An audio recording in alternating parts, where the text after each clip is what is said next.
Okay, ladies, I'm back with the third card for the March monthly stamping club cards.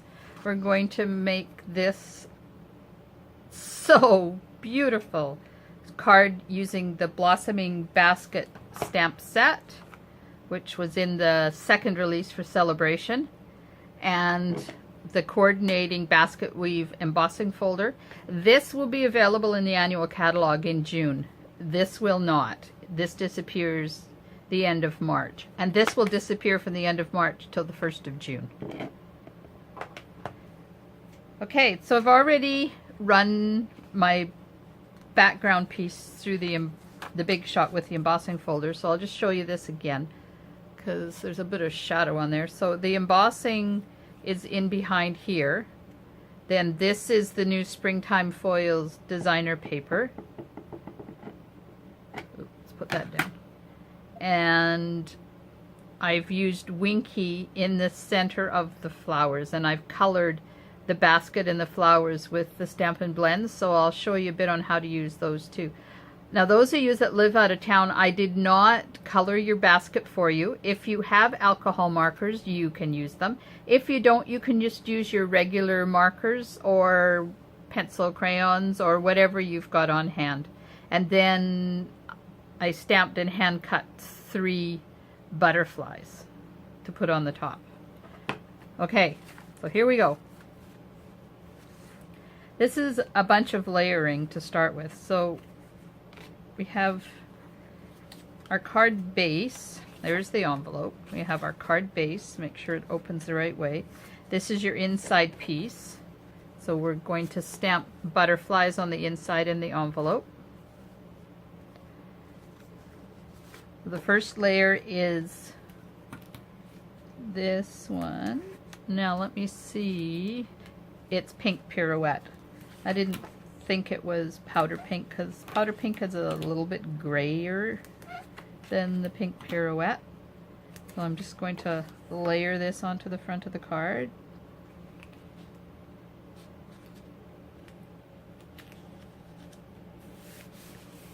Now I'm going to put the basket weave piece. Oh, right.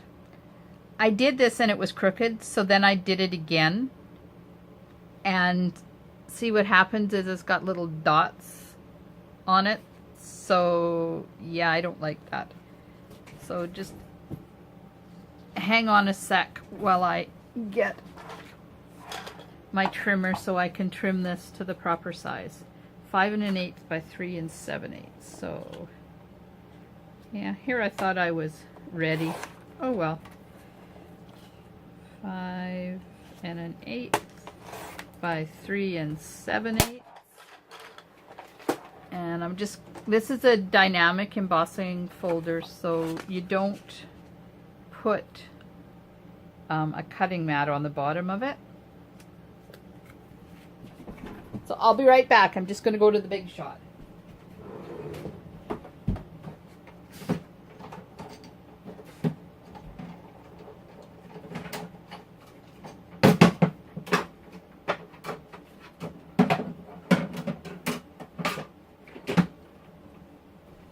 Okay, so to do this, make sure your paper's nice and straight in there because this has a definite linear quality to it.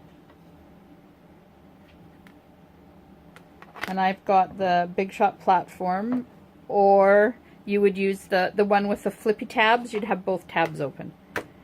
And then you put the embossing folder right on top of that. And then one cutting plate and run it through. And my machine is quite loose and I didn't feel a lot of resistance when I did that, so I'm just gonna put a piece of cheap cardstock on top of it as a shim so that I get a little bit more depth to the embossing.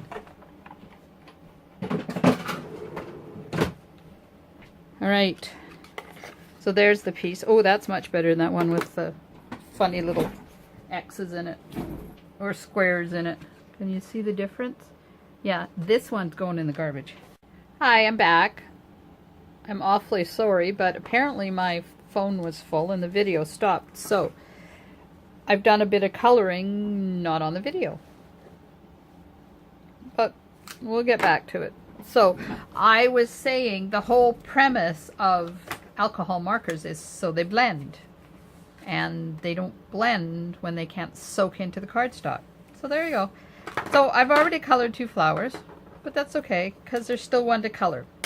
So when I color, I start from the light and work to the dark. But you can also go the other way if you like. This is just the technique that works for me. So you start by putting a good base. Oops, I went outside the lines. Oh well. We'll see if we can remove that with the color lifter in a bit. So you get a good base coat down with the light color. And you can see in the back where the ink has soaked into the cardstock. That's what it's supposed to do. Because by soaking into the cardstock like that, it remains active for you to go in the next, do the next thing. So then you go in with your darker color and kind of put shadows where you think they should be. So it's where one petal is over top of another petal, because that's where you always get shadows, right? So I'm just adding a bit of shadow with the darker pink pirouette. Now I'm going to go back with the light one again and just blend those darker accents in.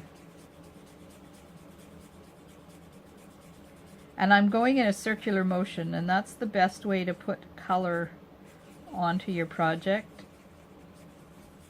is in a circular motion. So that's all it is. That's how you do the blending. Now I'm just going to take the color lifter and see if I can. It's not very dark, but I'm just going to see if I can get rid of some of that boo-boo I made. So a color lifter, it doesn't really lift the color. I don't know why they call it that, because it pushes it into the cardstock so that it's actually at the back of the cardstock. So there's where it is. That's that little area that I'm trying to get rid of, and it's pushed it right to the back of the cardstock. Okay, so I'll just do a couple of leaves because the leaves are really easy and I want to get onto the basket. So you just do the leaves the same way. Do a coating with the light one, go back with the dark one, and now we're not adding shadows in here, we're just adding highlights or lowlights or something with the dark one, and then just go back with the light one again and blend that in. So that's how you do the leaves. Here's the other leaves I did exactly the same way. Now and then the center of the flowers is done with a light Daffodil Delight, and then I'm going to go in with the Wink of Stella and just do some bling in the center. Just cause I can, and you can never have too much bling on a card. There we are. So now the basket. Here's the card and there's the image, and so I've gone in with the light, and then I did some dark. Then I went in with a color lifter and made it really light where the basket weave is sticking out. So let's see if I can do a bit of this for you. So go in with the light crumb cake. And I decided that those down there, those are basket pieces. They could be leaves in your world, but in my world they're basket pieces.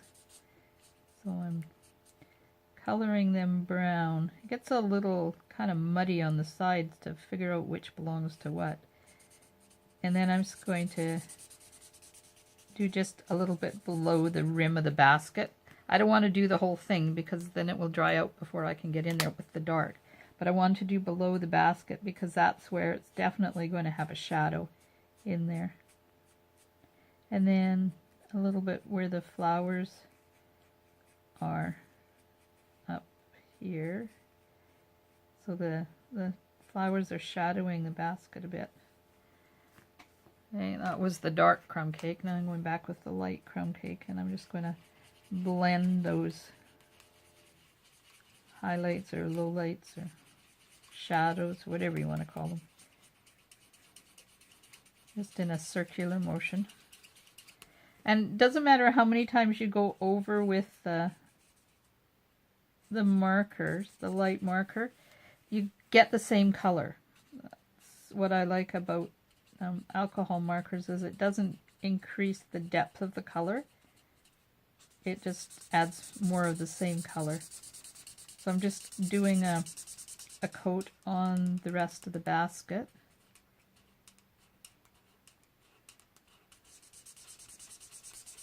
In kind of a circular motion. Just trying to get a good coating without going outside the lines. Okay, so there's the base coat of the light. Now I'm going in with the dark, and I'm going to do the sticks that are in the basket weave. Just because I think that's where the shadows are going to be, and that's where it's going to be the darkest.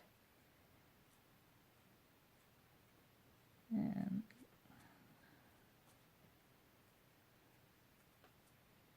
now you can play around with it and put more low lights in it if you want. And I'm going to go back in with the light one again and blend all those areas. And then once again I'm doing a circular motion, because that just pushes the ink to the back of the cardstock.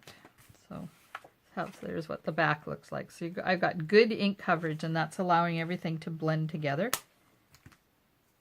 Okay, now I'm going to take the color lifter again and just go in and make the weaves a little lighter. Now you don't want to do too much with this lifter because it works after you're done. So just go over it once, and then if you don't like it, if it's too light, you can put more light crumb cake on it, and if you haven't removed enough, then just go back again and do it in 3 or 4 times. And I'm just going to go back over this one spot where I went outside the lines, because it seems to be completely gone. And there we are. That's the basket. And then you just do the handle the same way. Put on and you can't, obviously you can't do a circular motion, so just make sure you get enough ink on there to wet the cardstock.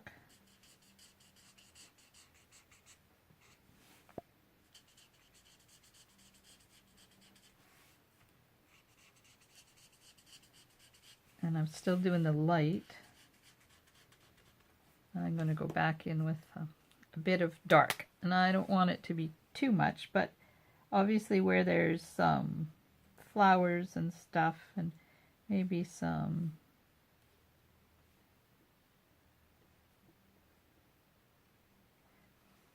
there's some darker parts to the whatever they use to make basket. And just go back over it again with the light.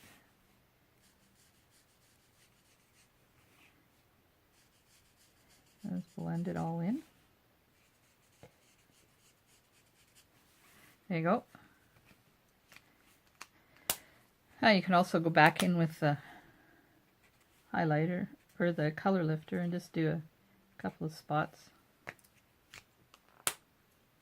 There we are. So now to finish it, we've gotten this far, because when my video stopped, I continued to work. So the basket weave was layered on top of the pink pirouette, but not until I had put this in. So you've got pink pirouette cardstock, and then this is a piece of the springtime foils in specialty designer paper, and I cut the ends off with the banner triple punch, but you can hand cut them if you want. Then I put them onto the basket weaved piece, made sure that it hung down a bit, but just do a dry run on it to make sure you don't let it go off too far, because you don't want it past the edge of your card or it won't fit in the envelope. Then the basket weave piece went on top of the pink pirouette piece.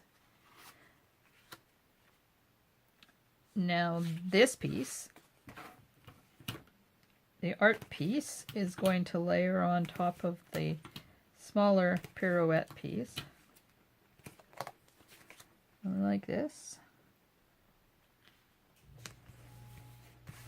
And then pop some dimensionals on the back. Now I'm going to be aware of where I'm putting this, because putting dimensionals on this side, the side away from the designer paper, is a good thing, because you want that side popped up. But you don't want this side popped up, because then you'll have it'll be sitting on there really wonky. So I'm going to put the dimensionals far enough over that it's going to miss that, so that when it sits, it's going to sit properly. There we are. And I'm just going to pop a couple in the center here so it doesn't fall.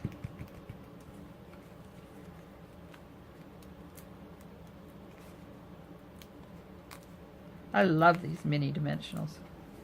No more cutting, because I was cheap and I cut all my dimensionals at least in half. All right, so that just sits on top of there like that. And then I'll only cut out one of them, but then you put 3 butterflies on the front, and this butterfly it's not too hard to cut out. Some quick fussy cutting, and if you don't like fussy cutting, you don't have to do this part, but I like butterflies, so I'm just gonna pop a couple on there. So see how easy it is? I'm not worrying too much about his tail or bottom of his body, and I'm not going to worry too much about the antennas. I'm not going to get too fancy. There's the antennas, and just finish off around the wing, and then I'm going to just kind of squish it a bit and make his wings pop up, leaving a flat place to put the glue. And then you can leave it like that if you want, but I like putting a little bit of dimensional behind his wings, because otherwise when you stick it in the mail, it's going to lay down flat.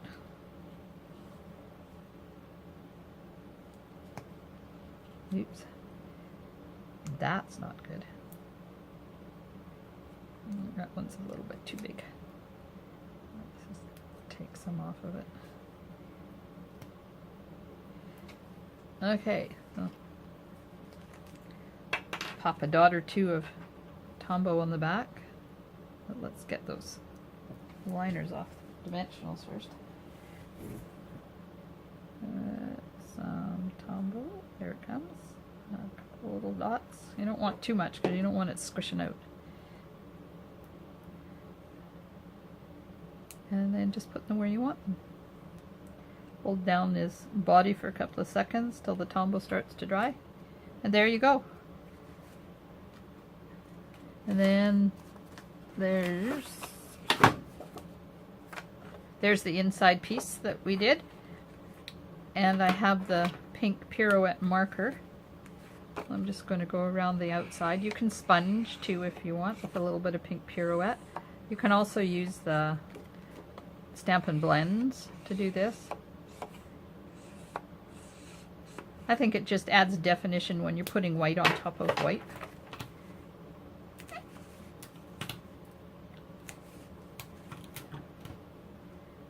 So when my camera stopped, it was because my phone was full. So I had to go in and remove a bunch of stuff, transfer it over into my hard drive, because I don't want to lose those precious pictures. Okay, there we go. So all I have to do to finish this one is cut out the other 2 butterflies and finish the the leaves, and we're done. So there it is. I hope you have fun making the cards, and I hope you are or were able to join us on March the 14th for our monthly club stamping time. And I'll be back again in April with the next cards. Thanks for joining me. Bye now. Oh my goodness. I don't know whether this stopped in the middle or if it just never recorded it. Sorry. So I'm kind of halfway done this card. So let me just explain what I've already done. So there's the card base is white. Then I layered some pink pirouette on. Took a piece of cardstock and ran it through the basket weave embossing folder and layered that on top of the pink. Cut this with the triple banner punch, a piece of pink pirouette, and then a piece of Springtime Foils designer paper. And this has got rose gold dots in it, and it's absolutely gorgeous. Then this, the designer paper on the pink, and then put it onto the embossed, cut off the excess, put that whole thing onto the pink panel, and then put it on your card base. And then I stamped a row of the butterflies on the envelope and a row on the piece for the inside. And then I stamped 3 on the extra piece because I'm going to hand cut these and put them on the front of the card. So here's the card. And I'm going to stamp the basket now in Memento ink, and then I'm going to use the Stampin' Blends to color it. If you don't have Stampin' Blends, you can use whatever coloring medium you have. So this card uses the Blossoming Basket stamp set that was in the second release for Celebration, and the Basket Weave embossing folder. And you can get these in a bundle for an order that's over $120.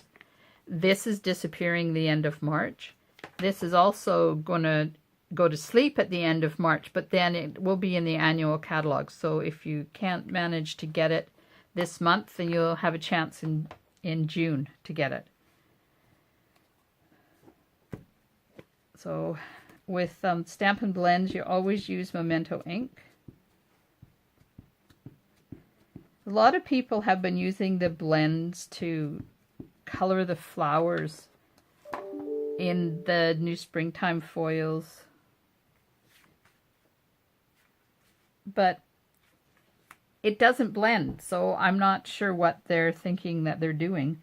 I've been working with Stampin' Blends now for almost, or not Stampin' Blends, but alcohol markers for almost 10 years. And I did a few classes on blending them.